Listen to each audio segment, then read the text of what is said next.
excited to talk to my next guest on the Sports Card Nation guest. He's been on my content before. On I didn't realize it was on the Hobby Quick Hits Yeah. episode, which is a little, as most people know, it's a little shorter version.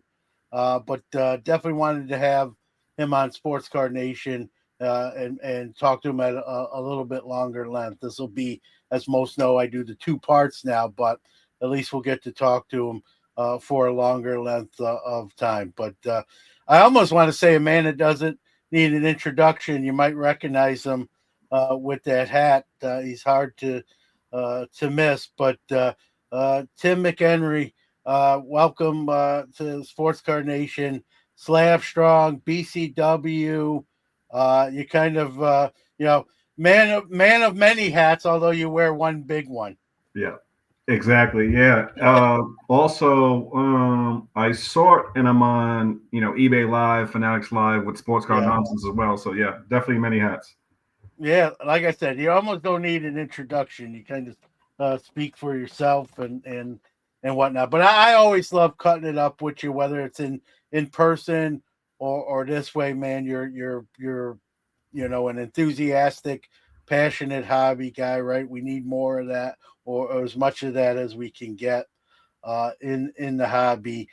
You're a busy guy. Kind of before we kind of get where it started for you. I want to congratulate you. You're a new dad. Yep. I'm an old dad, so you're a new dad. I mean, congratulations there. I'll let you kind of speak, and share only what you kind of want to share here with the public as far as that goes. Yeah, definitely. I mean, you know, from the pandemic to starting a business to, I'll say marrying my wife and having now we have a 5 month old baby little girl. Two best things in my life. With right behind that has been a part of this hobby. So yeah, she's awesome. She's basically sitting up at the moment. She kind of tips over, but yeah, she's doing great at 5 months. 5 months yesterday, actually. Well, congratulations. Listen, I have actually I think I said 25 before we started recording. This is how old I am and he is, and my son's 26. So you blink, dude, and like Yeah, the thing happens. It's funny because my dad said when my wife was pregnant with my son, he said, John, when your son is born, time's gonna fly. And I just said, pops, that's just like a saying on a wood plaque, yang. He goes, oh, you'll see. And here we are, 26 years later, and my dad's still around, thankfully. And I tell him like, yeah, you weren't kidding when you said that. So time will fly, but congratulations, man. This, like you said, very few things can if anything can match being a dad. I'm sure a mom as well, and yeah, yeah. it changes your life, usually for the better, Yes. and that sort of thing. We'll get into some of your travel schedule as we talk here. um you're obviously not new to the hobby, but for you, when did the hobby start?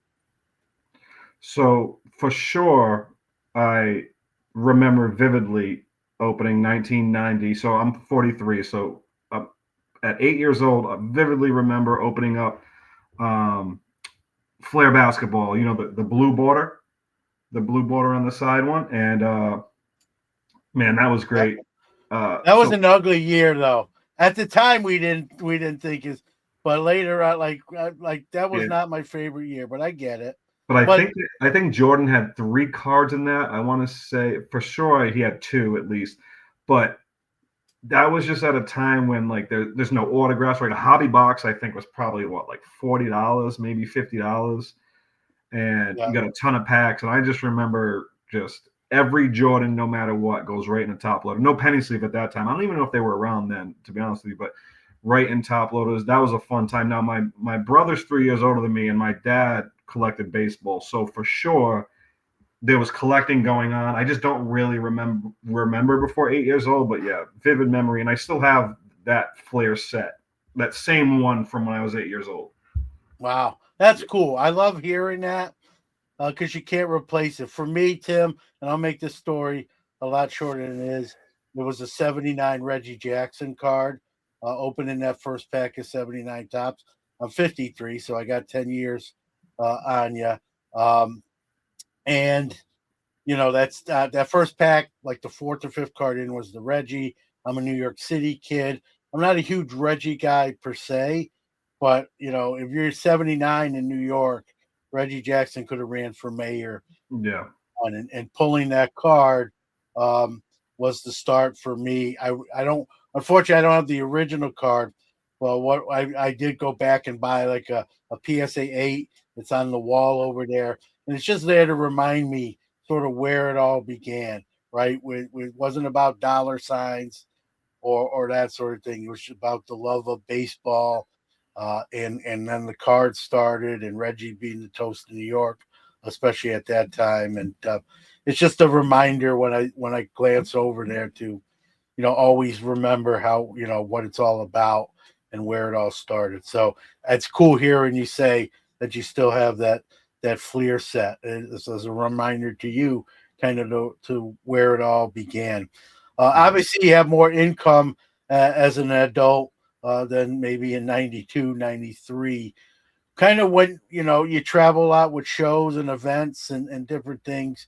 When you look to add to your PC, what are you looking at? Or do you kind of just whatever kind of moves your meter? Do you have sort of a plan?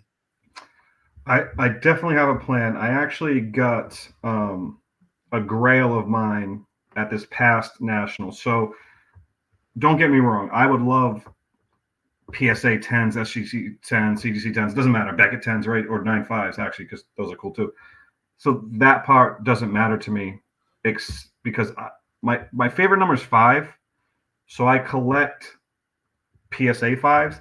It just so happens that a PSA 5 in a 1961 Lenny Wilkins is not a bad grade, right? Because it's a 61. No. But I had just got a PSA 5 Lenny Wilkins. So the grade in the card is one of the grails that I was searching for years. Finally found a good copy, like a good 5 at the National. But there was a point too, like you said, there's a few cards that I sold years and years ago that, for example, 1986 Dominique Wilkins. My father gave me 86 Wilkins and the first Beckett on my 10th birthday. I ended up selling, I still have the Beckett, but I ended up selling the Dominique at some point, and it wasn't even that much either, but it was during the pandemic, and just a little extra money. So I got that back. I have a 1979 SGC 5 Julius Erving when he was playing for the Nets from the ABA. So I got that back because I ended up selling that. There's one card that the biggest card I've ever pulled out of a pack. At the time, it wasn't worth what it is now, but I pulled a Legacy Collection 96, 97 rookie Steph Marbury. And I'm a massive, surprisingly, even though I'm from New England, I'm a Minnesota Timberwolves fan. And so that's the one I'm looking to get back as well. But those are just more expensive now, especially being from that Flair Showcase 96, 97, which that's got to be one of my, if not one, number 2 favorite sets. But in general, so you can see right there, you see Providence. You would notice all of my room, all these slabs you see, they're all Rhode Island related. So I'm a massive, just in general, Rhode Island fan.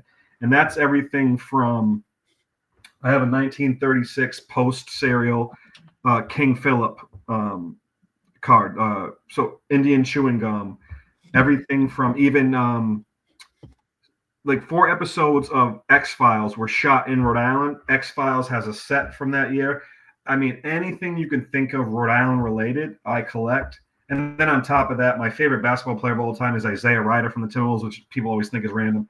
I'm a massive Braves fan, so I collect a ton of Braves stuff. So I gotta ask you, Tim, and I love that you have that hometown pride, Providence. Why not the Celtics or what was the team you just mentioned? The Braves. Yeah. How are you not a Red Sox and a Celtics fan?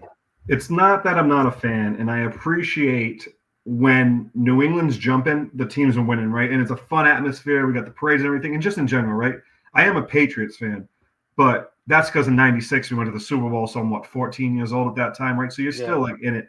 But so my grandfather, massive Warren Spahn fan. And we used to go to the card shows in the 90s. I remember one time Warren Spahn, Mickey Mantle, and Eddie Matthews were all signing autographs at the same table. This is to think about having those three together just at one table signing is crazy now.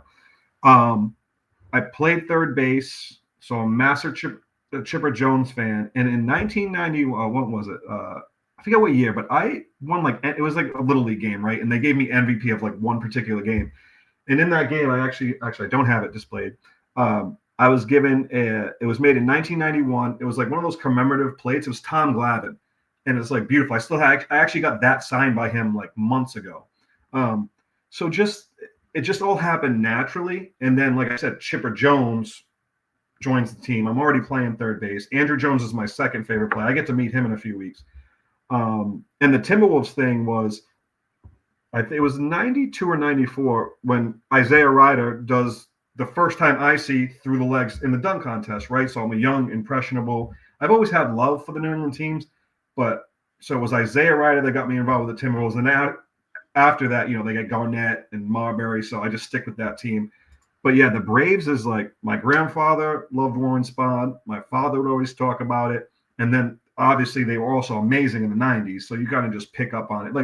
But I'm a Celtics fan. I'm a Bulls fan from the 90s. Like, those teams are amazing, right? I collect Jordan, Rodman, Pippen. But yeah, it just kind of all happened naturally to like these teams. You sort of inherited the love that your grandfather had. You just sort of continued the tradition. Nothing wrong with that. I appreciate. I didn't ask you like in a negative way. I always love when someone's from an area and they're maybe not, if their first team is not what you would think it would be. So, for example, and I'll make this story shorter. I'm a New York City kid. I'm now in Syracuse, but I was a Steelers fan from a very young age at 7 in New York City, and all my friends beat me up about it. Like, how do you like the Steelers, Newman? This is Jets or Giants country, and it was the Mean Joe Green Coke commercial with the kid in the jersey. That kid had a resemblance to me at the time. We were actually the same age. And I just said I didn't like the Jets or Giants. I had there's no players that moved the meter for me. And I just said I'm a Steeler fan. And that was 1977, 78. And I never wavered. And in the 80s, and yes, they were winning the Steel Curtain. It was a Super Bowl era for them. But they had some really lean years in the 80s. And I never jumped ship. I stayed with them the whole time. I also started when I got older, right? Like we talk about, you have more money. Plus, eBay's around. I know eBay was around years ago, but it's different now. So I try to collect off of how I felt as a kid in terms of the nostalgia, right? So I collect. You should know this name. I think my only Pittsburgh collection is Greg Lloyd. I love Greg Lloyd. I just remember there was a game and they did an interview with him, and they were talking about his tolerance for pain. And I remember this still. I should look it up on YouTube. I haven't seen it in a while. And I just became a massive Greg Lloyd fan. But I also collect guys like Jesse Tuggle down in Atlanta, Tim Dwight, who was Atlanta. I'm trying to think the bigger guys from the 90s. But yeah, I just think back to when I was watching, these guys are so awesome. And yeah, so I still have a Greg Lloyd collection now from your Steelers. Yeah, very underrated player for the Steelers. People don't talk about him enough. But when he played, like you said, in the mid-90s, he was dominating. He was a monster. Him and Kevin Green at that time. Yeah. And as a lot of NFL careers are, they're not as long as other sports. Baseball, basketball. So that's the trade-off you sort of make. But he has nothing to apologize. Steeler fans are very fond of him. When he does appearances, there is a very long line for Greg Lloyd because Steeler fans appreciate him because they watched him week in and week out. And it's funny hearing you say that, not necessarily being a Steeler fan, but knowing about him and appreciating how he played and the motor that he had. But yeah, definitely, he's definitely a Steeler Hall of Famer. Not quite a, you have to look at the stats. He's probably a borderline even NFL Hall of Famer. You could make a case. I think his career might be a little too short, but the years he played, he was a dominating defensive player who kind of wrecked the game, changed the game for the opposing offense. So won't get any argument from me on Greg Lloyd. It's funny. I don't know if you remember. It's funny hearing say Greg Lloyd because Reebok back then made a reversible jersey. So it was the home Steeler jersey and the away Steeler jersey. It's the same jersey, just turn it inside out depending on what color you wanted to wear. It was really cool. I'm surprised they really haven't, like, a lot of things kind of come back in fashion. They haven't brought that one back yet, but in the 90s they did. And I left that at someone's house and I never saw it again. But it was a mine was a Greg Lloyd reversible jersey. So and I almost, until you said Greg Lloyd, I almost forgot about it. Brought the jersey back up. I had forgotten about it. His PSA 10 rookie's like $40. Yeah, he's up. I got a raw copy. Yeah, he's criminally undervalued, and Pittsburgh Steeler fans know about him. People who are football fans, like diehard, die in the wool, like yourself. Yeah, he didn't slip by you, but some other people don't realize, the greatness of Greg Lloyd, and really started that linebacker tradition, and like you said, Kevin Green, and then so on and so forth. So yeah, I love those stories, right? That you don't have to like just the people from your hometown. Like I get there's a pride in where you're from. I'm a big Brooklyn guy, so if someone's from Brooklyn, maybe you take a little bit extra pride. I get that, but like you said, I have other, like, even growing up in New York, and I know he was a Red Sox, but I was a big fan of Carl Yastrzemski. He was also from Long Island, so that had something to do with it. That helps. But he still he still played for the rival Red Sox, but he was just such a great player. I was a big Tony Gwynn fan. He was a West Coast guy, as most know, but just such a great player and hitter. Just went about his business, not a trash talker. So you just gravitate to different things and what have you. And when I think of Providence, I've been in Syracuse a while now, Tim, and I think back to the old Big East days, right? Yeah. With Syracuse and Providence and St. John's and Villanova, and it's sad sometimes when I think about that because it'll never be like that again, right? No. And, ESPN did a great show. I'm assuming you probably saw it, Requiem for the Big East, and it was with Dave Gavitt. See, that's the thing though too. Yeah. Like Dave Gavitt is our guy, so there's a lot of pride. I have a lot of Rhode Island pride. A lot of Providence pride. I didn't go to Providence College. I'm from East Providence, Rhode Island. I was a big fan of. I actually had my coach for baseball and basketball. His name is Steve McDonald. On the radio, he goes by Jim Shorts on Sports, but he was the voice of URI.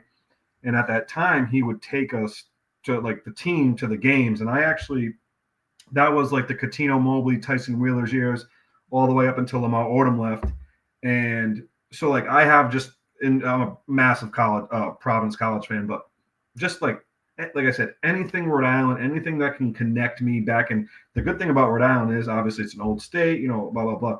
Some great vintage stuff. We used to have a pro baseball team, the Providence Grays. We used to have the Providence Steamrollers. That was there wasn't NBA, but pro basketball. And so I've been able to collect the 8 guys from Rhode Island in the T206 set, the 5 guys from the 48 Bowman basketball set from Rhode Island. So it's honestly been just a ton of fun to try to collect these things too. Like it's just yeah, I was gonna say, like, I'm missing one Colgan's chip. If people out there know what the Colgan's chips are, they're from like 1910 to 1912. But it's like the throw it out there. You never know. Someone might have it listening, and you find the needle in the haystack. Which one is it? So it's actually part of the Colgan chip set, but it was the tin tops, which is the rarest of the set, and it's a guy Perry. There's one on eBay. The guy's asking, it's like a SGC3, which is a good grade for that. The guy's asking 2,200 out of my budget. I'm always trying to find it in the wild, and every time I talk to a vintage guy that knows what it is, they're like, "Buddy, that's like the most rare one." I'm like, "But that's part of the fun, right?" Like Yeah. once I have it, what am I going to do? But yeah, that's part of the fun that, and there are other reasons why I travel so much to Yeah, show the it. chase, the chase, the Yeah, journey, right? That's one that you're I think the best bet is like to find it ungraded and then yeah, purchase it at a more reasonable price. And then, if you want to get it graded yourself or if you want to keep it in the way you bought it, I mean, that'll be a choice you have to make when yeah, you cross that bridge when you get there. But listen, you get around more than I do as far as shows and traveling. So at some point you're gonna run into it. I'm Maybe gonna if find it. someone's listening today and hears that I'll have you at the end. You'll give out where people can get a hold of you. So maybe it'll be something along those lines too. So, Yeah, but and then when you get it right, for me it was the Jackie rookie and just the journey to once you acquire it and you think back of how it's the stories right behind the cards and yeah, behind the items are great in their own right, but I think sometimes it's the stories of how we got it, how the whole thing went down, someone heard you needed it, or even the negotiation itself is fun and the yeah. story in itself. So I think sometimes we lose sight of that or don't always think about that. But so let's get Tim his last one there on the Colgans and put that chapter Yeah. to rest. But I love all joking. I love when someone takes pride where they're from. Right. I think we just got done watching the Olympics. Right. And we're all I don't care where in the U.S. you're from, West Coast, East Coast, Midwest, right? For that almost 2 weeks, we're most likely all cheering on the USA teams or athletes to get gold, to perform well. We just seen listen, the men and women's hockey team taking the gold down. Both games against Canada, which would Frank. Well, the U.S. women were the favorite, but the Canadian men Yeah. were the favorite on that side of the thing. And so uh, I don't believe it's ever happened before where they've won in the same year. And women's hockey, sort of a newer entrant into the sport. So, who knows if and when it'll happen again. It's not easy to do. And so you take a lot of pride, right, in your country, the region you're from. I do it with New York City as well. And so nothing to apologize for. And I always appreciate hearing those stories. So, going into many know you invented the Slabstrongs, the rubber protectors that protect the slabs that we love and care about. Kind of talk about, and I know you've probably talked about this ad nauseum, Tim, but for those that don't know kind of where that all started and the evolution of the product and where it is today and what you're doing sort of today, maybe even because of it, if you will. Yeah, I would say so. I don't mean this, and I don't think anyone will take this disrespectfully. During the pandemic, I didn't lose anybody, so I don't mean to discount it, but I lost my job March 15th, 2020, and honestly, without that happening, I wouldn't be sitting in front of you right now. I was managing restaurants for pretty much my entire adult life. And then, so obviously, the restaurant business got really hurt. And so March 15th, I lose my job. I was actually supposed to go to New York City the 2 days after that because Providence was playing in the Big East tournament. And so we didn't get to go because so Providence St. John's was actually there were a few games happening. Providence St. John's they ended it at halftime. I don't know if many people know what games were playing at the time. So Providence St. John was cut at halftime, and that's when it was like, oh, this is like getting real type of thing, right? But so after that was like, okay, let's make a little extra money besides what we're getting from the government, and So I just went to start selling all the stuff in my collection that didn't mean anything to me, right? So, I sat there for like a week. I got like 400 or 500. This is before scanners and everything. Well, not before scanners, but before like people had all these new apps. And so I had about 500 cards up on eBay, and I was making good money, right? People were spending money, and that was cool. And then I was sitting next to my wife one day, and she had the Cricut machine, and I had an old screw down, and the old screw downs are about the same size as a slab, right? So I thought to myself, how do I make the slabs look cool? It had nothing to do with protection at that time. I just wanted to like color coordinate and make them look cooler. So I took my wife's Cricut sticker things and cut it up and made, which I still have that piece somewhere in here. And I was like, oh, this is a cool idea, right? And my wife was like, yeah, it seems like a cool idea. So then I had a 3D printed version made, cost me about $200. And at the time, it actually slid in the top like a top loader because it's 3D printed, right? The way I have it now. Yeah. So after I paid $200 for that initial sample, I went down to about $600 to my name because my wife also worked in the restaurant business. So like this is before the check started going out, right? So we're kind of just like a little bit hurting for money, right? But I have a very beautiful, very awesome wife that like when she saw what I came up with, what it meant to me, she was like, go for it. Like, what do we got to lose type of thing. So I then started the patent process, which is crazy to me. I actually got a patent. So you can go to Google Patents, type in my name, and it says I'm an inventor, John, which is insane. It says I'm an inventor. Well, yeah. Well, listen, I'm gonna give you the credit. You're not giving yourself here, Tim. You did invent it. You know what I mean? Yeah. Like that's what an inventor does, is inventing. No one did it before you. You know what I mean? So you took the initiative. You know, maybe it wasn't the telephone per se, like Alexander Graham Bell, or but regardless, right? You made a product. Yeah. You came up with the idea. You put your own money up, right, at risk. Yeah. Like nothing in life's guaranteed except death and taxes. And so you took a risk, and as we know today, it turned out to be a good one. But yeah, you are an inventor. Like, I invented Sports Card Nation podcast for the 2 cents. That's I didn't invent podcasts in general. I'm kidding, but no. All joking aside, like that's your baby, man. Like you give yourself some credit there. So I know you're being modest, but I wanted to say that. So no, I appreciate you. And it's funny you have that product behind you. So after not my product, but Corey's. So after I start putting in the work, right? I get the patent office, I get all this other stuff, right?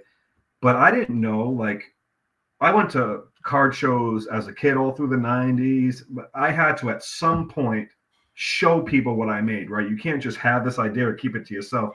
So I actually reached out over Facebook to Corey from Show Your Slabs, and I said, look, I'm seeing an ad for your product all over Facebook ads or whatever. I think you have a very cool product. Can I show you my product? And at the time, I was still patent pending, and I had this mind frame like, oh no, everyone's going to try to steal my idea. So I actually said, hey, do you mind if we meet up? He was like, come down to Baltimore. So about a week after I talked to him, I drove down to Baltimore just with a couple samples, and I said, look, this is my product. He thought it was cool. Corey is one of the best people in the world. Like, so he at that point says, hey, there's this thing called the Dallas Card Show coming up.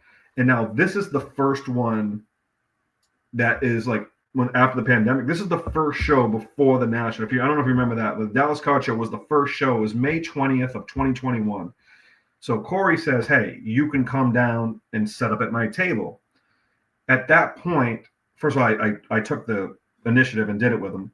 I only had 13 total pieces, right? Because I had some samples made. But what do? I go down there. I met guys like Clint from Zion Cases, Dan from Stand Up Displays, Aaron from Slab Stocks, and like all those guys had cool products, and they were all like, "Oh, this is a good idea. This is cool." So that gave me a lot of confidence. Then I walked around. Ryan Johnson put me on one of his YouTube videos. I walked up to Jeff Wilson. I threw it at his feet, and a few months after that, I end up getting an investment from Jeff Wilson. So now, after having only $600 to my name, taking the chance to go to Dallas, I now get an investment from Jeff Wilson, and the momentum starts going. Obviously with that investment, we're able to print enough to actually make it affordable for people, but also all these colors, right? And that's when things get serious, right? Because at that point, Jeff Wilson, I think he has like probably half the followers he does now. But at that point, it's like, oh, like Jeff Wilson's the face. And I got buddies at Card Ladder, like all these other people are like just accepting this new product coming in. This guy that talks with a Providence accent that just is having fun. Just like, I just wanted to have fun in the hobby, right? And that leads to, I'll say this. Just like when you're going to a show and you're just there to buy cards from vendors, there's nothing like networking in this hobby, because obviously, like, I had a business, so I need to network in that sense, but you want to be very reliable and trustworthy, because you might have a grail that you met a vendor that's going to call you first before he calls anyone else. So I always tell people, it doesn't matter if you're just buying cards, like, just be good to people, network, and keep your word. So, and that's what I started doing. And then I had mentioned this before we started recording, like, I just had a baby. She's 5 months old. My wife. So those are like those are my two top of the food chain things in my life. But then I get a call from a guy named Jeff Gordon, just like the race car driver, but not the race car driver, who was the CSO of Fanatics at that time. And he FaceTimes me, John, and tells me I'm going to be on a baseball card, and they're going to put me in 2023 Topps Big League, right? So it's like mind blown. They let me wear the hat. Actually, MLB, if you ever see the card, I have it right there. But if anyone else, I've seen. Major League Baseball made them airbrush my original logo off, which was kind of devastating. Yeah, it was kind of devastating. I laugh because I get it, but it's yeah. crazy but they let me do my own bio. So if you read the back of my card, there's a couple little funny jabs I take at my friends right on there. Yeah. I talk about where I'm from, East Providence, and like, I would have never thought that, man. I would have never thought that people would take notice enough to like say, hey, like, you deserve to be on. And there's a ton of other people that just would have deserved to be on in the first initial 2023. Well, here, you know how this goes. And this isn't even just a sports card hobby, or anytime you accomplish something, right? There's going to be someone out there that like will say, and I remember when these cards came out and people were like, this person should have been on it before this. It's like lists, right? Your top 10 list. Anytime someone, the top 10 best quarterbacks, right? Yeah. You're going to have some, oh man, this guy should have been on it, not this guy, right? It's the same thing when this card set came out with Big League. Like, everyone was, I get it if you want to like nominate someone, but I thought it got a little personal with some of the attacks. And like, listen, if someone asks you to like, hey, do you want to be on a baseball card? Everyone's saying yes. Like, don't go after a guy or a lady for accepting such an honor. Like, that's that was my issue. And I remember this at the time, Tim, like, if you want to say, hey, man, I would have really liked to see so-and-so in that set, I get that. But to like kind of put someone else down in the process, that's where, like, don't make it personal. If you want to politic for someone you're fond of or theme worthy, that's fine. But don't take a shot at someone else who's grinding, and their grind has paid at least this dividend, right? Like, anyone would have said yes, most likely, or 99%, right, would say yes. So nothing, but yeah, that I remember that fondly, and some of the stuff that surrounded that. So I don't think many people, well, I don't know why people would know this, but we were supposed to have autographs in that as well. And so there was supposed to be like I was literally like, you know how Topps does it, right? They send you the box, and so Topps Yeah. sent me 100 cards for friends and family, but they were supposed to send another 50 for autographs, and I had the best plan. Now people do it now. I'm not the first person to think this, but I was going to shout out all my friends, like everyone's going to have like a one of Subscriptions. everyone's going to have like a one of one. But from what I understand, I haven't confirmed this with my buddy that now works at Tops, but from what I understand, they were nervous that if like someone pulled my autograph, that they would like, oh, this is in place of the hit, right? So I don't think they wanted to mess with having real baseball players' autographs and ours, but I ended up signing all 100 cards, made them all one of ones. They're all completely different, and there's actually one on eBay right now. Someone's trying to sell my because here's another cool part, John. PSA and Beckett. I don't know if JSA does, but PSA and Beckett will authenticate my auto, and I had to sign 10 times for Beckett, and it's crazy. And then So they never took the signed cards from you. no, they Like, never sent. So the 100 they sent me oh, were for friends and family, and then I yeah. got word like, hey, we're gonna do autographs, and then They were supposed to send you more that yeah, was supposed to be distributed in the product, but it just never, you yeah, it just never never got them. It happened. never happened. Yeah, All right. I was good. I thought you sent them back and then they just decided no, not to do it. And I'm like, well, just put them in another like you could still release, put them in another product and yeah, distribute them that way. And make them in addition. I know you mentioned like maybe I got, a Tim big head Tim auto, but I wanted Mike Trout, you know. yeah, But do it in addition. Like that doesn't count as the if it's a one hit per box or whatever it is, it's in addition to. You know what I mean? That way yeah. no one gets But bent out of shape or that sort of thing. But it was cool. Yeah, that was a real fun experience. So yeah, that was kind of my hobby journey. Well, then, and to kind of end this part of the question is then. So after all that happens for me, BCW Supplies. I'm sure everyone's heard of BCW Supplies, right? Um, by the way, SCNP 10% off BCW Supplies. Um, Yep. they end up licensing slab strongs from me. So they're called slab bumpers now, right? Um, and that's for kind of like, I forget what the word for it is, but basically Google, right? Like it makes more sense to call it slab bumpers because it fits. But yeah, so BCW comes along, they license slab bumpers from me, and then so after that deal was done, I actually approached the owner Eric, and he's awesome. Everyone at BCW is awesome, but I approached Eric and said, "Hey, look, uh, you know, the licensing money is great, but I need a job, right?" And so they have then made me head of sports cards and memorabilia, and I work remotely. The company is in Middletown, Indiana, but I work remotely in Nashville, and it has just been amazing. So yeah, from losing my job March 15th to thinking like, okay, when this pandemic's over, I'm just gonna go back to the restaurant to now like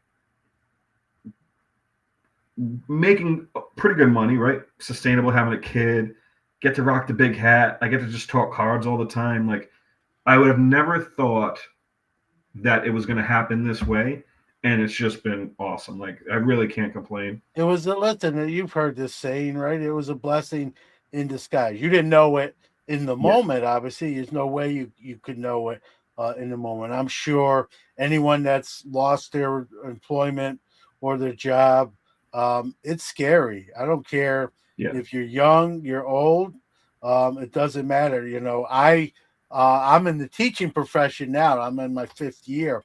Um, I've always had an inkling to do it and I just didn't do it. I kind of dragged my feet, Tim, and then I was in the transportation industry, and my company I work for, I'm not going to mention them by name.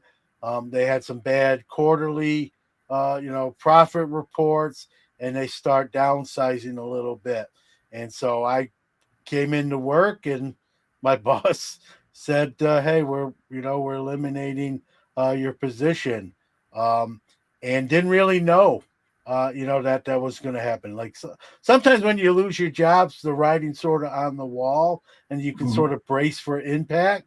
I didn't really have that, but what it did for me is, and it was the first. I'm not trying to be. I don't mean this in a conceited or cocky sort of way. It's the first time I'd ever lost a job. I've left jobs and put in my 2 weeks, but it's the first time I've ever been told you won't have finish up the day and then clean out your office. I've never been told that. So it didn't bother me as much as it was long days, 6 a.m. to 6 p.m. And it was really making me unhealthy and unhappy. So that part I didn't miss, but it's still a shock when someone tells you, like, don't come here anymore. Maybe not in those terms, but basically that's what they're telling you. But what it got me to do was like, hey, now I need to do what I've been thinking about doing. Exactly. And I did it. And, I like you, I didn't know at the time, but it was a blessing in disguise, because had that not happened, I don't think I'd still be there, but I would have been there longer in the teaching profession, a less amount of time. I just wish I should have did it sooner, but it took losing my job to put my feet to the fire to do it and get it done. Yeah. And here we are 5 years later. So I get it. It can be scary, but when the ending's happy, and I think in both of our cases, it's very cool. And like you said, if you would have scripted this, you would have never came up with a script like this. So very cool. But listen, you grind, you put in the work, and the one thing I wanted to ask you with the going to the Dallas show, like you said, you had 13 pretty much the show off. Did you take pre-orders there, or it was just the network and get them out there where people can see them? Yeah. So, I work for BCW now, and so like they're made in a different spot. But when I had met someone that had a website called Harpoon, and I contacted him. He's from Utah. I ended up saying, hey, can you help me build my website? He became a partner. His buddy and father owned a what do you call it? Well, they manufactured molds. So my first product at the time, a production facility. Yeah, a production facility, but they couldn't do packaging. They could only make the actual product. Yeah. And that was in Logan, Utah, about an hour north of Salt Lake City. And so yeah, I had to learn about injection molding. Like, this is all new. All this other stuff was new to me. But yeah, so it starts off made in America, Logan, Utah, and then obviously you get to a bigger corporation and things are made overseas at certain products. There's a ton of products made in the U.S. from BCW, but yeah, just the way things worked out, the way just random, I saw a guy's website and he was promoting it, and I said, hey, like, I need a website. And at that time, I didn't know that I could just, hire whoever. But his name is Dave Wilkins. He's a cool dude. I haven't talked to him much lately, but yeah, I couldn't have started it without him either, right? So, yeah, it's been a crazy journey. I got to go to Salt Lake City. I've been there like 3 or 4 times now. It's an amazing place as well. But yeah, it's just crazy how things work out. And then I had to go to I actually went to my John and Min, great couple out in Southern California. Once I had to expand, this is before BCW comes along, I was able to go to them. They were able to get it made for me, plus packaging, plus a fulfillment facility. And at that point, that's when I went like balls to the wall, because now the product, there was bulk of it, and I could just go anywhere and talk about it. But yeah, when I was down at the original Dallas Car Show, like you asked, I had 13 pieces. I gave 8 of them away. I kept 5 for myself that was actually still on slabs. And like I said, yeah, I just met a bunch of people and just started talking about it. At the time, there's competitors to the product now, but at the time there was no competitors. So people were like, oh, this is amazing, great idea. Like, how do you blah, blah, blah. So, yeah, that experience, that first Dallas Car Show, too, like I mentioned, that's the first one that came back before the pandemic, right before the national. So it was like I was able to get in front of everyone. And then by the time the National came along that year, I was able to have 3 different colors: black, clear, and red. So I got to show those off, and I would just walk around, honestly, just holding them like this. I would just walk around when I was bored. I would tap my chest, because the whole idea, and at that time I wasn't wearing a big hat or anything, but I just wanted people to ask, "What is that? Like, what is that on your slabs?" And I got to tell people. Yeah, just it was an overall amazing experience. And also, I've always been a confident person. Don't get me wrong, but to go in front of that many people and just show off something that you don't know, like, I knew it was a good idea. I had a bunch of people tell me it was a good idea, but then they start selling, John. Like, they start selling, and I'm like, oh, I get a couple of big orders. So, how did I meet Steve Sloan? At the time, Steve Sloan is still president of PSA. I forget how I got to him. I might have just reached out to him. I forget how. But PSA bought 1,500 Slabstrongs from me. And at that time, what they were doing, they were kind of testing the product. And they were giving the people back that went to the National just to get it re-slabbed. They would give those out. So, like to go from, like I said, managing the restaurant, creating a product, and keep in mind that we know there's other grading companies, but the idea came for PSA slabs, right? That was the first brand. To have PSA actually buy them from you, bro, like, that's when, like, my confident level was like, okay, I'm unstoppable now. All I have to do is keep my head on straight, sell myself, sell the product, and you see where it is now. Yeah. Yeah, and again, that you got to get the credit for that, right?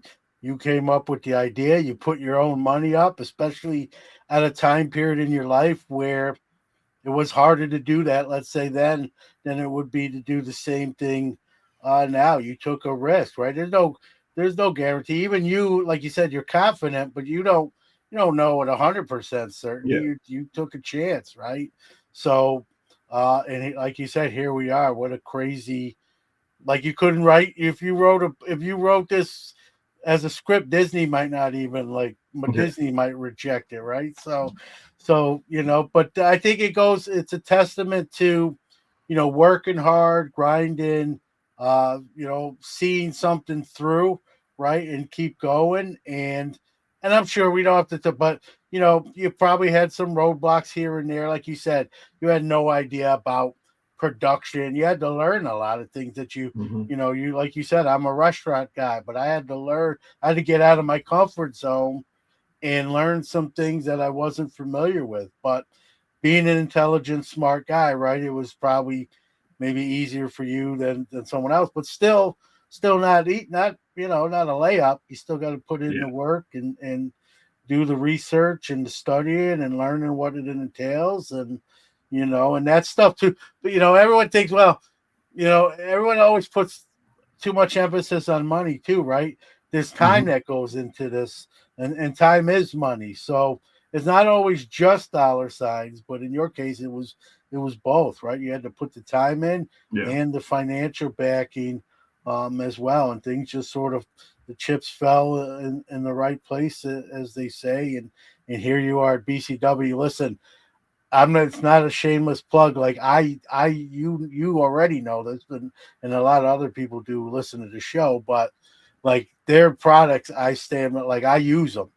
If I use, there's no bigger endorsement when I'm at a show as a dealer myself, and all my stuff is in those type of products, right? I have Yeah. that sign on my table, right?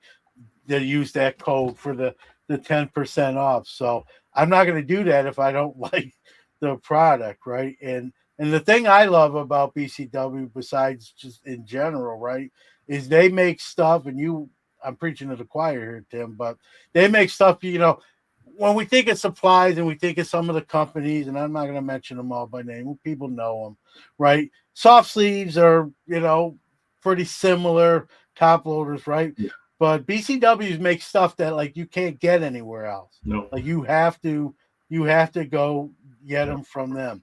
Like, they're not on camera, but I have 2 card catalogs that I have a lot of my inventory in, and I didn't like them when I was in school in the library, looking through them. But for cards now, like, it's perfectly designed. Like, it's ideal. And just go ahead. I see you. Well, I was gonna say, so I believe they're on the website already for pre-sale. So if you've been to the website, people know. But we have Yeah. graded card catalogs coming out next. Oh boy. And then like I I showed. say that, and no, that's going to be a great Yeah. like you, and you're not like no one else has those. No, Like it's we're the not like only you company. can Yeah. go to, you know, supplier A, B, and C, and it's just who do you want to buy them from, right? There's products, and that I think was what separates, right? One of the big separating points, right? Yeah. Is you can go to BCW and get stuff that even if you wanted to get it somewhere else, you just can't. No one's doing it, and those Yeah. card catalogs. The other big product that I've seen you Yeah, post go about ahead. before is the card bins, like the ones I mentioned Yeah, all in all colors. yep. Yeah, there's some products that no other company makes at all. And then we're working really hard. I'm actually, should I reveal this? We're actually, I'm not going to reveal it just in case. All But right. we have some really, really, really, really cool stuff coming out that there aren't any other companies that make them. 2026 is going to be a great year. 2027 will, now I was going to say be even bigger, but just as good of a year. We got some cool stuff for collectors. And also like I get stuff for free. I just call up my guy Ted and say, "Hey, can you send me the new card bin? I have to test it out." Yeah. You know? Now here's the thing, as someone who I do a lot of shows, probably two a month, if not more, every once in a while. Like those cardboard boxes, after a while, man, they get beat up. They start fraying, breaking. The tabs come out. The tabs rip. Right. Those card bins, those card catalogs. Listen, I'm not. I'm throwing them in my car at the end of a show. I want to go home, even if the show's great. I'm just tired. Let's get out of Yeah. here. I'm not handling with like it's the Stanley Cup with white gloves. I'm like, let's go. Those things, like if you see them today, they look almost just as new as when I first started utilizing them. They're meant to take some abuse. I mean, I wouldn't throw them around, which I don't do that, but I'm not, I'm not uh, being gingerly with them. And the cardboard boxes, I was just going through them so much, Tim. It's like, no, I'm just I don't even know if I have a cardboard box to my name. I have one Munster box that's cardboard now, just with like Sport Lots singles in it. That's probably it. Everything Yeah. else is the BCW plastics line, and like I'm not turning back. Like when you use them and you love them, like there's no going back. Like it's funny. This is a true story. I've converted some of the dealers that set up near me or with me. They're like, where'd you get those? Right? Yeah. It's how this goes. Like Yeah. those are cool. Like, and I tell them, hey man, go to BCW, use this code too. So you're seeing them more, and I Oh, know it shows. you're Yeah. seeing them more at shows, like especially here. From I don't want to take credit for it, but I was one of the first, at least in this area, to Mm-hmm. sort of like completely convert, and even customers who come to the table like, where'd you get those? And I always tell them, and then Yeah. I have those little laminated sheets on my table with the barcode, and then like scan it, you get save 10%. So Yeah. um so they're huge and big difference, and just compared to cardboard, there is no comparison. And now hearing the grading, like, signed me up yesterday. So you know, it's Yeah. just a big difference between a cardboard box and when we say plastic, I didn't even think like this is heavy duty stuff. Like I said, Yeah. I'm not gingerly handling these things. I'm putting them on the table, moving them around, throw them in the back of my car, or my SUV. And if you look at them, there's hardly a scratch on them, if that. So, and anyone that's used them since they saw mine, they say, "Man, I wish I would have known about these sooner, but I'm glad I know about them now." So, and to hear some new stuff coming down the turnpike, that's cool. Yeah. I'll give you a little preview in a few weeks when we get some samples in. But yeah, Uh, there's some cool stuff coming. yeah. So listen, I know you had to you kind of cut back a little bit. You know, talking to you before we went live here. You know, with the birth of your daughter, you got to cut back on your travel. But you said you're starting to ramp that back up. Yeah. How much? What does that look like for Tim? Like how many weekends are you home or not home? You know, per at this point, would you? I know it can vary, but on average. Well, since the birth of my daughter, I believe I traveled a little bit when my wife was pregnant, but not too much. So for about a year and a half now, I used to do like 2 shows a month, and that after the pandemic, everyone started putting on shows. So I was doing like 2 shows a month all over. I'd go to Huntsville, I'd go to Alabama to the Flip Show, you know, Burbank show at that time, Dallas Card Show. There was always the Cardball shows, Shipshewana, Philly, Chicago. Was it Spectacular? Is it Chicago Spectacular? Yeah, The yeah, Spectacular, the Green shows out in yeah, Ohio. So I was all over. I'm in Nashville now, so the National Joe that puts that on, but yeah, the Nashville National is awesome. Um, I'm still easing my way back into it. I just went out to a great shop in Bellingham, Washington, hour north of Seattle, called Rhino Sports Cards for their Tops Hobby Rip Night. That was like my first event that I did. Uh, you know, like I said, about a year and a half. Uh, I'm talking to my wife. We're still trying to figure things out, right? We're new parents, but like, so I should be yeah. going to Pittsburgh in April. I'm looking at going to the Dallas Card Show in May. I was actually looking at that. Me and my Just wife are get planning on which shows should we go to this year. So I'll definitely be back on the road. I think I'm going to ease into it. I'll probably do 6 to 8 shows this year, like not including the National. I'll be at the National all week. I'll be in Chicago for 7 days, Monday to Sunday, setting up, tearing stuff down. It's a little bit tougher. I can't wait till like my daughter gets a little bit older, so she can we can travel to shows together. And I don't know if I'll have yeah, her too much at the shows, but like all the real business gets done. Not buying cards happens at the show. Well, all the real business gets done after dinners and having a few yeah. drinks with people. Oh So yeah, I'm looking forward to that. Yeah, I would say like 6 to 8 shows this year, and then 2027. Hopefully, I'll be able to get like back into the real grind of it. And when I say real grind of it, I mean I love this stuff. So yeah. You ever lose track? Like, hey, what day is it? Like, I don't even know. days, hours, I always forget to because I've lived on the East Coast basically all my life. So I'm in Nashville now, so on Central Time. That's why like I didn't even tell you that. I was just like, hey, what time? I knew you would say Eastern, so I was there at 7. Yeah, then I was just out in Seattle, right? That's 2 hours ahead of time. Like, yeah, I'm always Yeah, forgetting. It's more so like the timing when you're traveling so much is remembering like, okay, I set an alarm on my phone for these meetings I'm still having, but you're not thinking that way until your alarm goes off, and it's like, oh, I got 5 minutes to get on this very important meeting. But yeah, I wouldn't change it for anything. It's not that I don't like flying. I love driving, and so like last year we drove from Nashville to Atlanta, and then we did like a whole loop de loop in Florida. I'll be driving to Pittsburgh this year. There's a great card show. I think it's called Next Up at the same weekend as the draft in Pittsburgh. That should be cool. Like I said, I'll be going to Dallas Card Show. So if I there's can an drive somewhere, outside chance. There's an outside chance. I'm not 100% in. It's probably 50-50 that I will be in Pittsburgh for the draft. And if that's the case, we'll have to figure something out, grab yeah, some food or something. yeah, If that, I don't want to promise, and then it doesn't happen, but I'm considering it. So I'm just waiting on a few other things to decide whether I'm doing it or not. So, nice. but just Have throw you that been to out. Pittsburgh before? Oh, numerous times. I call Oh, it I my love second. Pittsburgh. Love Yeah, I Pittsburgh. love it too. I call it my second hometown, Tim. I Oh, really? usually go. I usually go to 2 Steeler games a year, one or Okay. two. And then and then even when I go to the Steeler game, I'll stay 2 to 3 days. Yeah.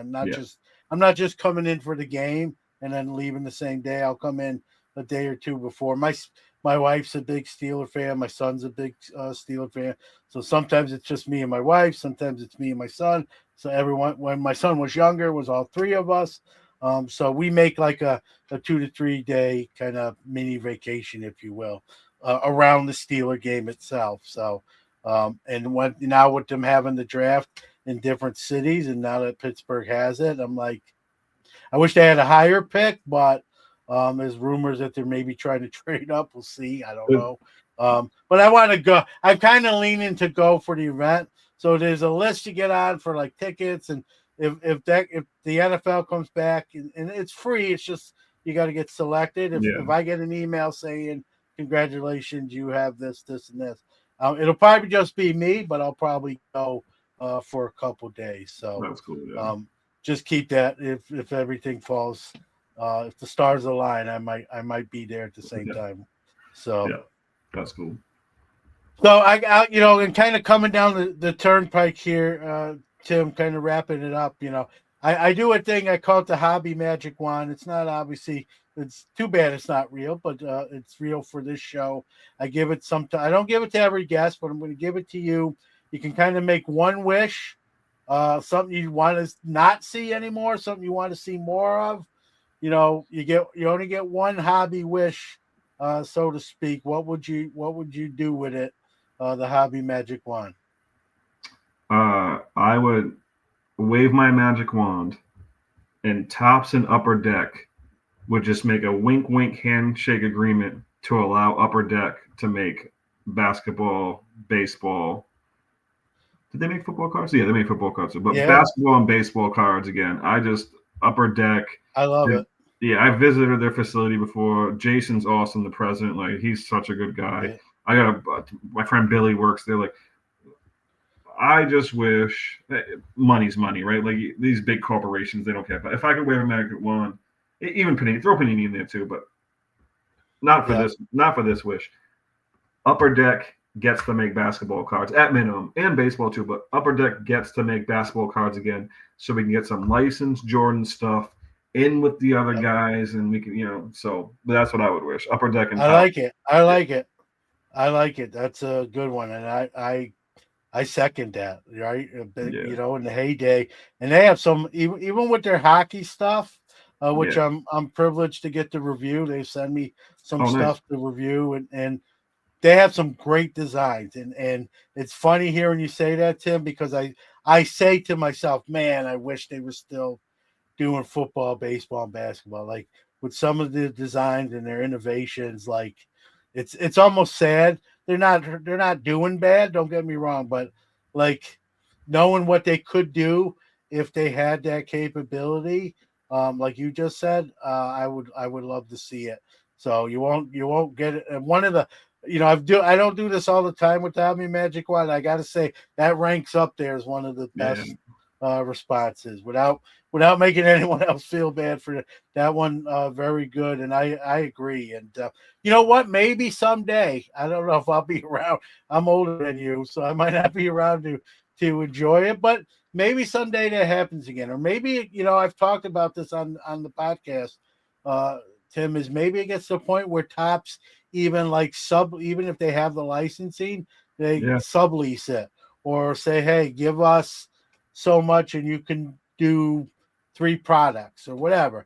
I'm not predicting it, but it's not probably not in the next 3 to 5 years, but I'm not saying it's out of the realm of possibilities down the line. Tops paid a lot of money for that, and so maybe it'll get to a point where there might be a necessity almost to do that. I say Tops, but we know it's Fanatics, but you know what I mean. So who knows?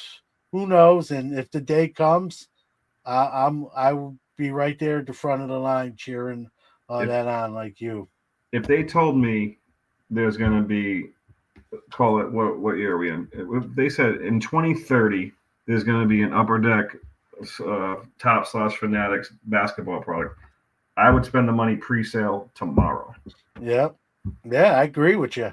And that would be, it would just be so, it doesn't always have to be. I know business is sometimes cutthroat. That even with what you do, and then people come along and try to steal ideas. But if they really wanted to, these companies could get together to some extent and do a collaboration like that. They really wanted to. It's not out of the realm of possibility, right? Yeah. So Who knows? Not going to happen probably in the next few years, but you never know, and we can cross our fingers and hope that is something we see. You're younger than me, so you got a better chance at seeing it than I do. But hopefully, we both get to see that and enjoy it. From remembering it from the era when it was in real time and happening. So, Tim, as always, I give the guests kind of the last word. Give out any social media, website, wherever you want people to go see what you're doing. BCW. There's no time, take your time, give out all that information. Yeah, I think I can still be quick. Yeah, so I love talking cards. Anyone out there want to talk about cards or ask, even if you're just trying to sell cards, message me. I don't care if it's a bot. I'll take a look, especially if you got Rhode Island stuff. But yes, Slabstrong is Instagram. Slabstrong is also TikTok.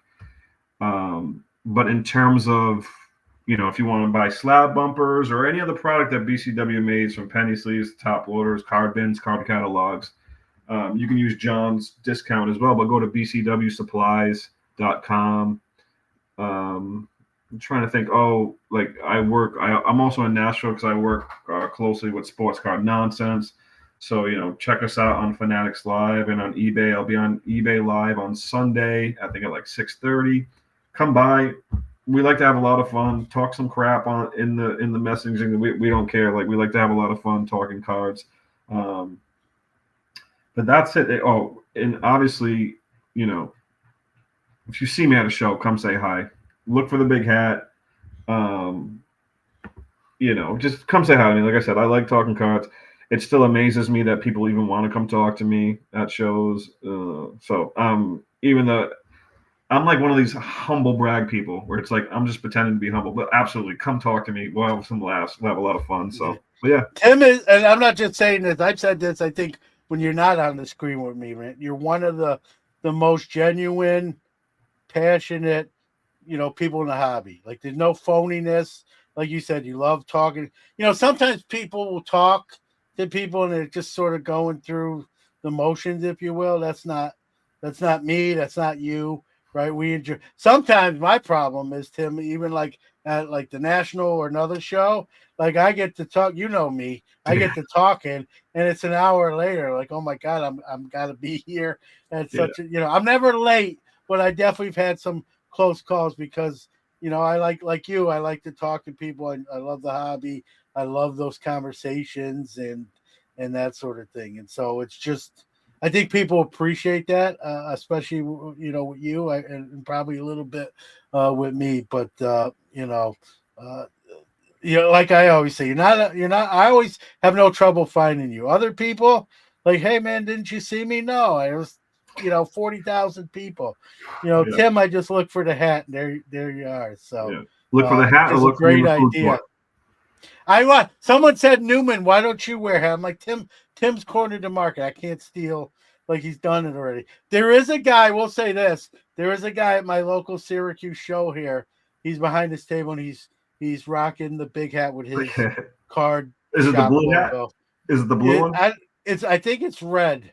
I was gonna say there's my guy Sports Wax Promotions, who does a show out in Virginia. He rocks one. And then the first time there was a card guy, and I don't know his brand. I wish I knew his brand so I could shout him out. But he wears a blue Noggin Boss hat. Shout out these guys, by the way, too. Steve and Gabe, the guy that owns these. Yeah. Awesome. They offer me free hats all the time. I should message them and try to get another free one. But yeah, so nogginboss.com if you guys want to go get a big hat out there. I get asked every once in a while. People come up to my table at the show like, when are you gonna rock a big hat? I'm like, there's people like I feel like I'd be stealing someone's like idea. I know it isn't that, but I don't listen. My head's I'm a 7 5/8, so that hat looks big on you. It might not look as big on my big noggin as it does on yours. I have a big head to begin with, so it's sweaty under here. I can tell you that. Don't smell it. Don't smell it. You got to Febreze it every once in a while. So Tim, congratulations on your daughter. I know she's 5 months, and it's just awesome as one dad to another. Continued success, man, with everything you're doing.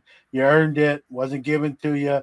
You put your nose to the grindstone and got it done. And it's awesome to see. Sometimes I like to say, and you root for good people. So a lot of times good people win, right? So I Yeah, think that's the case here. So I that's appreciate all. that. Thank you. All right. Thanks, Tim.